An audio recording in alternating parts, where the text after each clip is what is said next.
अस्सलाम वालेकुम स्टूडेंट्स। आज हम अपना थर्ड लेक्चर स्टार्ट करने लगे हैं चैप्टर नंबर 14 का, दैट इज़ मैक्सवेल्स इक्वेशन। और आज का हमारा टास्क है to find out the equation for the displacement current and to find out the missing term in the fourth tentative Maxwell equation. सबसे पहले तो हम थोड़ा सा रिवाइज कर लेते हैं कि fourth tentative Maxwell equation actually हमारे पास थी एम्पेयर्स लॉ की equation, that was close integral B dot D L that is equal to mu naught I. और ये इक्वेशन में बताती है कि जहाँ पर करंट है वहाँ पे मैग्नेटिक फील्ड मौजूद होगी, और जहाँ पर मैग्नेटिक फील्ड मौजूद है वहाँ पर करंट भी मौजूद होगा लाजमी। तो इस बात को एक्सप्लेन करने से पहले और मिसिंग टर्म को फाइंड आउट करने से पहले सबसे पहले हम कुछ थोड़ा सा रिवाइज कर लेते हैं कि करंट और मैग्नेटिक फील्ड का आपस में क्या रिलेशन है। जहाँ पर भी करंट मौजूद होगा this means that there must be a magnetic field over there. अब करंट क्या है? Current is actually rate of flow of the charge. This means that charges जो हैं वो करंट कॉन्स्टिट्यूट करते हैं। और चार्जेस क्या हैं? Charges are actually carried by the particles. Charges are actually carried by particles. This means that कि जहाँ पर भी चार्जेस हैं वहाँ पर पार्टिकल्स यानी कि मैटर का होना ज़रूरी है। चार्जेस का मौजूद होना मतलब कि वहाँ पर मैटर यानी कि पार्टिकल्स मौजूद हैं। चलें जी, क्योंकि ये हमारे पास एम्पेयर्स लॉ है तो सबसे पहले हम एम्पेयर्स लॉ को एक्सप्लेन करने की कोशिश करते हैं। कि एम्पेयर्स लॉ के एक्सप्लेन करने के लिए हम सबसे पहले एक सिचुएशन एज्यूम कर लेते हैं। Suppose we are having a series circuit कि जिसमें हमारे पास एक पैरेलल प्लेट जो कैपेसिटर लगा हुआ है। This is R series circuit, और यहाँ पे हमने एक एसी सप्लाई जो है वो अटैच कर दी है। ये हमारे पास सिंपल एक सीरीज सर्किट है। और यहाँ पर देखें एसी सप्लाई है, करंट फ्लो हो रहा है, तो यहाँ पर करंट की वैल्यू जो है suppose that this is I value जो कि इस पूरे सर्किट में से पास कर रही। तो जैसे जैसे ये करंट पास होता जाएगा आपका ये जो पैरेलल प्लेट कैपेसिटर है इसकी प्लेट्स चार्ज होती जाएंगी और इनके ऊपर चार्ज क्यू जो है वो डिपॉजिट होता जाएगा। एक प्लेट के ऊपर लाजमी आपके पास प्लस चार्ज आ जाएगा, दूसरी प्लेट के ऊपर नेगेटिव चार्ज आ जाएगा। अभी इस चीज़ को हम थोड़ी देर बाद देखते हैं कि कैसे वो चार्जेस जो हैं वो इनके ऊपर अकोमोडेट करेंगे। चलिए जी, हमारे पास मैक्सवेल इक्वेशन का fourth tentative equation that is the Ampere's law. वो हमें क्या कहता है? That B dot D L close integral B dot D L that must be equal to mu naught I. अब यहाँ पर आई, यहाँ पर करंट स्टार्ट हुआ और यहाँ तक पहुँचा, तो ये आपके पास पैरेलल प्लेट कैपेसिटर की फर्स्ट प्लेट जो है वो आई है। लेकिन जैसे ही आप इस प्लेट से थोड़ा सा आगे ज्यूम करेंगे then we are having nothing. यहाँ पर इन दोनों प्लेट से दरमियान में कोई भी मटेरियल मीडियम जो है वो मौजूद नहीं है। तो फिर कैसे करंट, हम इस करंट को हर जगह पर ज्यूम कर सकते हैं सिवाय इस एक पोर्शन के। हम इस पोर्शन के अंदर इस करंट को एज्यूम नहीं कर सकते। ये जो दरमियान में दोनों प्लेट से दरमियान में एम्प्टी स्पेस है यहाँ पर हम इस करंट को एज्यूम नहीं कर सकते। So this is our hurdle. अगर हम इस पार्ट को कवर कर लें तो हम मिसिंग टर्म को इजीली फाइंड आउट कर सकते हैं। अब होता क्या है, जैसे ही करंट यहाँ पर सपोज कि हमने यहाँ पे एम्पेयर्स लॉ को अप्लाई करना है तो इस पार्ट के ऊपर हमें एक एम्पीरियन लूप जो है वो ड्रा करनी पड़ेगी। हम हमेशा एम्पेयर्स लॉ को अप्लाई करते हैं एम्पीरियन लूप के ऊपर। और ये एम्पीरियन ये कंडक्शन वायर है जो कि दरमियान में से गुजर रही है, और इसके गिर्द हमने ये एम्पीरियन लूप जो है वो ड्रा कर ली है। तो ये एम्पीरियन लूप हमें ये कहती है that the closed integral of B dot D l के इस एम्पीरियन लूप के ऊपर जो मैग्नेटिक फील्ड की क्वांटिटी है that is actually mu naught times of the current. अब ये करंट कौन सा है? हमने इस करंट को नाम दिया कंडक्शन करंट का। This is our conduction current, और simply we can say that at this point we can say that this is I. अब यहाँ पर इस पॉइंट के ऊपर आपके पास जो करंट मौजूद है this will be the conduction current. हमने इसको आई सी का नाम दिया। लेकिन जैसे ही अगर हम इस इम्पीरियन लूप को खींच कर थोड़ा स्ट्रेच करें और स्ट्रेच करते करते हम इस एक प्लेट के ऊपर यहाँ पर इसको स्ट्रेच करके हम इस प्लेट के ऊपर ले आएँ तो आप देखते हैं कि अब ये वाला पार्ट जो कि इस पूरे इम्पीरियन लूप में जो है वो इंक्लूड हो चुका है। यहाँ पर आपके पास करंट का इनकमिंग पार्ट तो है लेकिन आउटगोइंग पार्ट नहीं है। दिस मीन्स दैट कि इस पॉइंट के ऊपर आपके पास कंडक्शन करंट की वैल्यू जो है वो हो जाती है ज़ीरो। यहाँ इस पॉइंट के ऊपर आपके पास कंडक्शन करंट की वैल्यू हो गई है zero. Then this means that कि अगर यहाँ पर कंडक्शन करंट की वैल्यू ज़ीरो हुई है then according to Ampere's law there must be no magnetic field. तो यहाँ पर मैग्नेटिक फील्ड की वैल्यू को भी ज़ीरो होना चाहिए। लेकिन मैक्सवेल ने एक एक्सपेरिमेंट किया। उसने इन दोनों प्लेट से दरमियान में एक मैग्नेटिक नीडल रख दी। अब मैग्नेटिक नीडल जब उसने रखी है तो जैसे ही अगर आपका ये सर्किट सपोज कि ये सर्किट ओपन है और अभी करंट कोई फ्लो नहीं कर रहा, तो ये मैग्नेटिक नीडल बिल्कुल स्ट्रेट है। लेकिन जैसे ही आपने इस स्विच को क्लोज कर दिया, करंट फ्लो शुरू हो गया, तो ये मैग्नेटिक नीडल जो है इसे थोड़ी सी हल्की सी डिस्प्लेसमेंट शो की। अब इसकी डिस्प्लेसमेंट शो करने का मतलब ये है कि यहाँ पर मैग्नेटिक फील्ड मौजूद है, और मैग्नेटिक फील्ड के मौजूद होने का मतलब ये हुआ कि यहाँ पर इलेक्ट्रिक फील्ड भी मौजूद है, और इलेक्ट्रिक फील्ड मौजूद होने का मतलब ये हुआ, मतलब कि दोनों फील्ड्स का प्रेजेंस ये शो करता है that there is some current over here also. हम यहाँ पे करंट की मौजूदगी को बिल्कुल डिनाई नहीं कर सकते। Current can be of any other name, हम इसको कंडक्शन करंट का नाम नहीं देंगे because there is no conducting wire over here, लेकिन यहाँ पर करंट मौजूद है, हम इसको कोई सा भी और नाम दे सकते हैं क्योंकि यहाँ पे नीडल ने डिस्प्लेसमेंट शो की। So here we call this current as the displacement current, और इसको हम शो करेंगे ID से। अब एक और गौरतलब बात कि इस पॉइंट पे जहाँ पर वायर मौजूद है वहाँ पर सिर्फ कंडक्शन करंट है, वहाँ पे कोई भी डिस्प्लेसमेंट करंट मौजूद नहीं होगा। और जहाँ पर वायर नहीं है, this mean there is a space between these two plates, यहाँ पे सिर्फ डिस्प्लेसमेंट करंट होगा और यहाँ पर कोई भी कंडक्शन करंट मौजूद नहीं होगा। अब इसको हम थोड़ा सा और अदर वे अराउंड जाकर भी स्टडी कर सकते हैं। जैसे कि आपको पता है कि ये पूरा हमारा सर्किट कंप्लीट है और एक AC current alternating current flow कर रहा है। तो अल्टरनेटिंग करंट के लिए आपके पास कुछ इस तरह की साइनसॉइडल वेव आती है that half part is on positive side, और जब पोलैरिटी रिवर्स होती है वोल्टेज की तो हाफ पार्ट जो है वो नेगेटिव साइड पे आ जाता है। तो जब यहाँ से लेकर यहाँ तक का पार्ट पॉजिटिव मैक्सिमा जब अपेयर होता है, सपोज हम कर लेते हैं मैग्नेटिक फील्ड इलेक्ट्रिक फील्ड की डायरेक्शन जो है वो है from the positive plate to the negative plate, ये है आपके पास इलेक्ट्रिक फील्ड की डायरेक्शन। लेकिन जैसे ही आपके पास नेगेटिव मैक्सिमा अपेयर होता है तो आपके पास इलेक्ट्रिक फील्ड की डायरेक्शन इस पार्ट में रिवर्स हो जाती है, और अब जो पहले पॉजिटिव था अब वो नेगेटिव हो जाएगा, और जो पहले पार्ट नेगेटिव था अब वो पॉजिटिव हो जाएगा। This means that the electric field has now reversed its direction. तो कुछ इस तरीके से जो है वो डायरेक्शन बन जाएगी, मतलब कि लगातार आपके पास इलेक्ट्रिक फील्ड जो है वो वेरी कर रही है with respect to time. Now here at the space between these two parallel plates of the capacitor we are having a rate of the change of the electric field। तो यहाँ पर आपके पास आ गया rate of change of the electric field with respect to time, और ये rate of change of कैसे आया है, this is due to the reverse polarity of the AC current, क्योंकि AC करंट की स्पेशलिटी और कैरेक्टरिस्टिक है that it is reversing it's polarity after each half cycle. तो यहाँ पे देखें कि DE/DT है।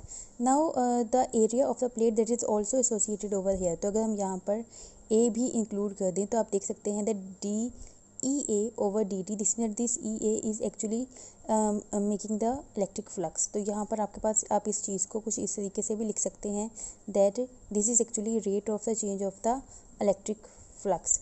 और अगर हम करंट की डायमेंशन को कंप्लीट करने की कोशिश करें तो आपके पास अगर आप डिस्प्लेसमेंट करंट की इक्वेशन बनाना चाहेंगे then that will be equal to epsilon naught d phi e over dt.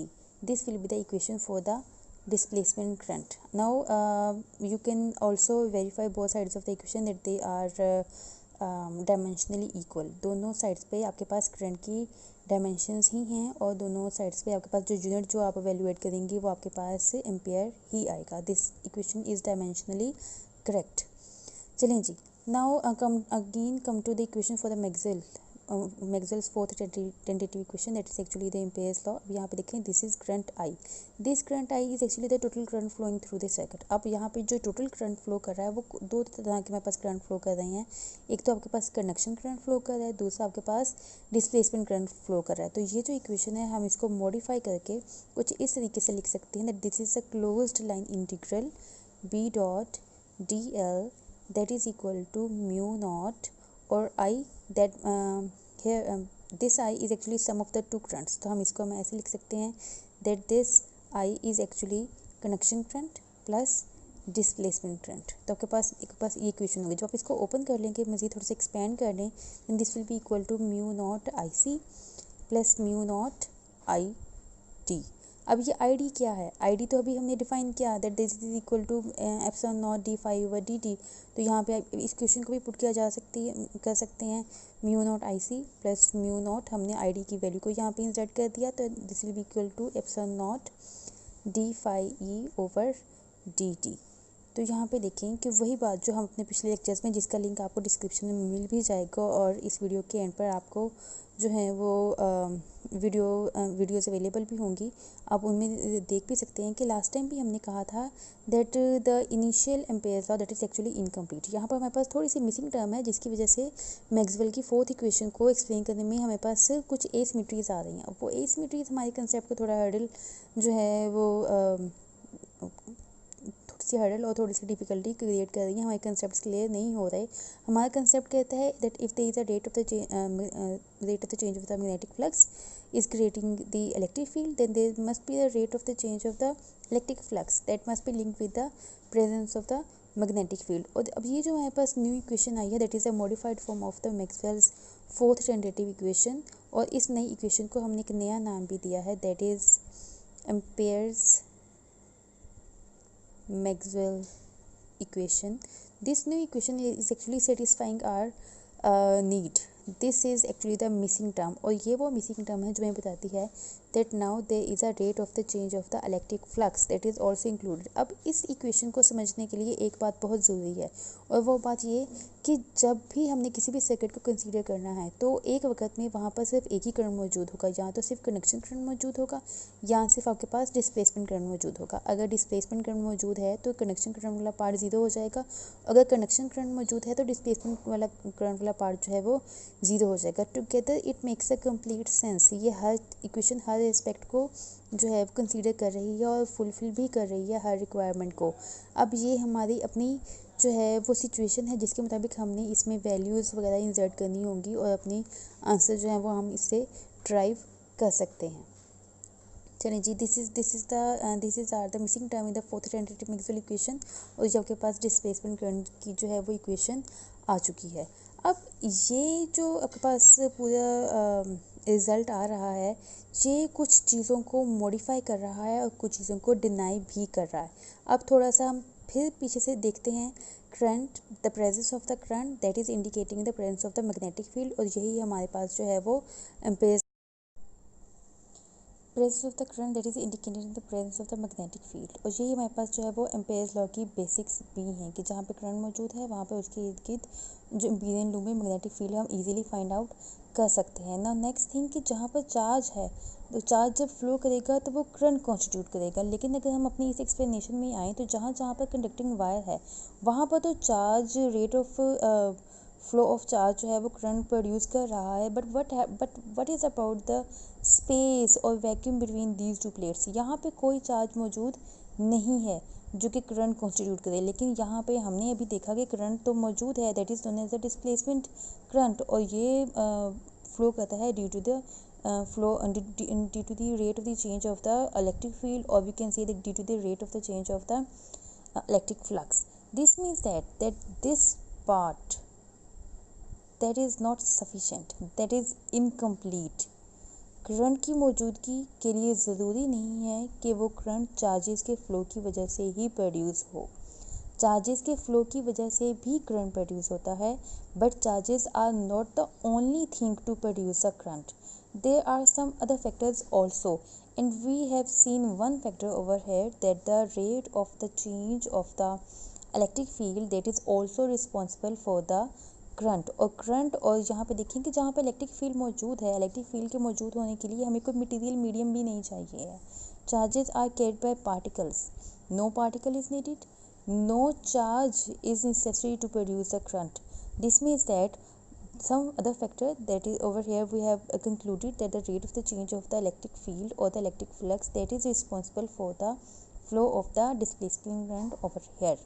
This means that कुछ हमारे पास अपने आइडियाज़ में, कुछ हमारे कंसेप्ट्स में मॉडिफिकेशन भी क्रिएट हो गई कि सिर्फ चार्जेस ही रिस्पॉन्सिबल नहीं होते करंट के फ़्लो के लिए, बल्कि अगर किसी जगह पर स्पेस अवेलेबल है, कोई मटेरियल मीडियम भी मौजूद नहीं है, तो ज़्यादा वहाँ पे चार्ज भी नहीं होगा। लेकिन अगर उस स्पेस में वहाँ हमारे पास इलेक्ट्रिक फील्ड की वेरिएशन आती है विद रिस्पेक्ट टू टाइम, तो वहाँ पर करंट प्रोड्यूस हो सकता है। अब ये बात हमने अभी तक हमने देख ली कि जी कंडक्शन करंट के प्रोड्यूस होने के लिए चार्जेस का होना और मटेरियल मीडियम का होना ज़रूरी नहीं है, but that can be produced in vacuum in space just by the rate of the change of the electric field. अब यहाँ पर एक चीज़ हमने अभी इस पार्ट में देखी, that we have concluded that the total current that is equal to connection current plus displacement current, और साथ में हम ये भी कह रहे हैं कि एक वक्त में किसी जगह पर एक ही करंट प्रोड्यूस हो सकता है। अगर आपके पास कनेक्शन वायर मौजूद है तो वहाँ पे कनेक्शन करंट होगा, और स्पेस में हमारे पास डिस्प्लेसमेंट करंट होगा, वहाँ पर कनेक्शन करंट मौजूद नहीं होगा। दिस मीन्स दैट कि और इस पूरे सर्किट में हमारे पास करंट की वैल्यू में वेरिएशन भी नहीं आ रही। This means that there is some relation between the connection current and the displacement current. तो अभी हम यही देखते हैं कि कनेक्शन करंट में और डिस्प्लेसमेंट करंट में आपस में रिलेशन क्या है। Now they what is the relation between IC and ID। This is the next part of the topic.